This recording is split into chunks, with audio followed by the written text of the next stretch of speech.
So people often ask me, what are you doing? What changes have you made? Or what are you doing to keep yourself going? And by the way, if you're kind of just catching on here for the first time, or you haven't heard the history, I have a blood disease called amyloidosis, and it's non-curable.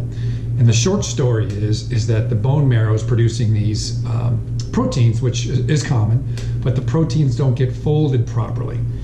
And that's a short story for what the long story is. And then these proteins are out in the bloodstream, and they're non-perishable and non-biodegradable.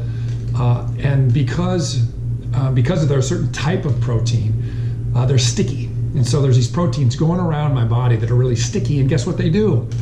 They adhere to organs in your body. So mine are all over, but specifically they attack the heart first. And so they engage themselves and fiberize themselves around my heart and basically started squeezing it and stopped the flexibility of it so it doesn't work as effectively and efficiently.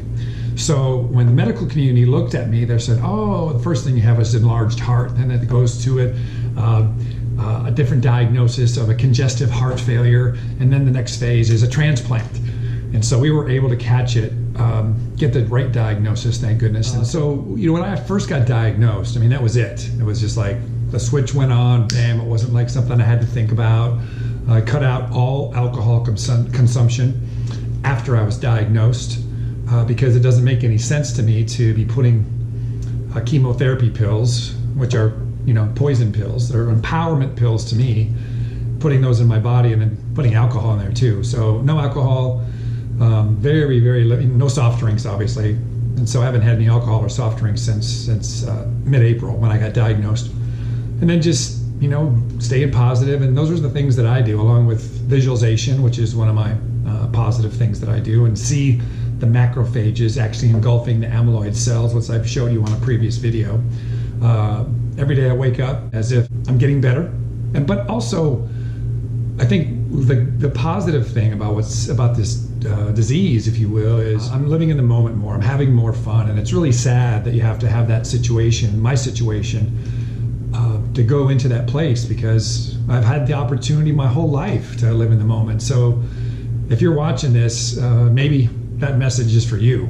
Is that, I have a good life. I had a great life. I still have a great life. And so I'm capturing moments now. I'm living more. I'm laughing more. I'm enjoying more, because really I don't know how long it's going to last. My belief is that I'm going to knock this thing out. I'm going to go in remission. I'm going to do whatever I need to do, and I'm going to make it happen. Yet I'm a human being, and everybody responds differently. So there's no question in my mind what's going to happen to me, and some things just don't work out well. So with the disease that I have, it's it's not curable, but it's treatable. So I'm really on a life extension program. How long can I extend my life? I got an email. I get a lot of emails now from people who watch my YouTube channel on amyloidosis, and a guy recently said that he was diagnosed with amyloidosis in 2008. He was in chemo for 8 months, and then he had a stem cell transplant. And that's what I'm hearing from people that have what I have.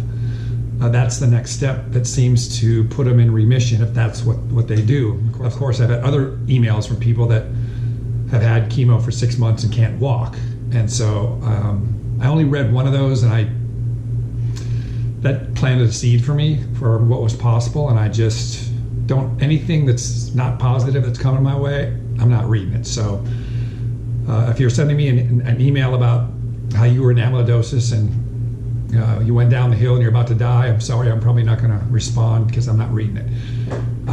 But I do appreciate all the emails. So I'm staying positive. I'm every day living as if this is could be my last day, from just an enjoyment standpoint, about really engaging in the small details of life and having fun and laughing, and that's what I think the disease has done for me.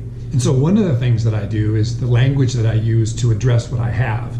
I believe that the world you live in is based on the language that you speak. And so when I'm making these videos and I'm going out to my day-to-day things, I'm not talking about amyloidosis or chemotherapy or chemotherapy shots or chemotherapy pills or hospitals or oncology centers. What I say is I'm going in for treatment. I just say I have a situation.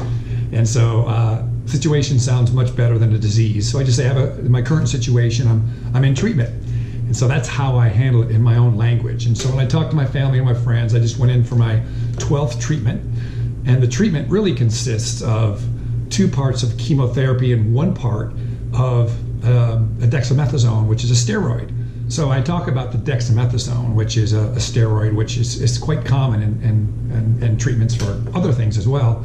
But the 2 chemotherapies that I take, one is a shot, one is an oral pill. I call the pills the empowerment pills, and I call the shot a health serum. And so what it does, it just helps me use my language to create a more palatable world. I mean, it's not fun to wake up in the morning with a deadly blood disease and go in for chemotherapy shots and take poison pills. So what I do is I go in for treatment to take empowerment pills and a health serum to help my body heal and maximize the opportunity. So that's the world that I live in. I know the language that I use and the language that we all use has a big impact on the world that we experience. And so that is what I do, and that's what I do every single day. And those are the things that I do on a daily basis to help me stay focused, stay strong, go through the process, because there's some days I don't feel well. It's a grind. I mean, you don't feel like going in and getting the shot and taking the pills, and I don't feel like flying to Mayo next week for my start of my 3rd cycle or 4th cycle. I'm not sure what it is, but I don't feel like doing that. It's a lot of work. Yet at the same time, I'm going up to Mayo, to the mothership, to have these incredible people touch me and heal me, and get some antibody infusions, synthetic antibodies that help heal and empower me to new levels. So that's the game that I'm playing. It's a mind job, but that's the one I'm doing.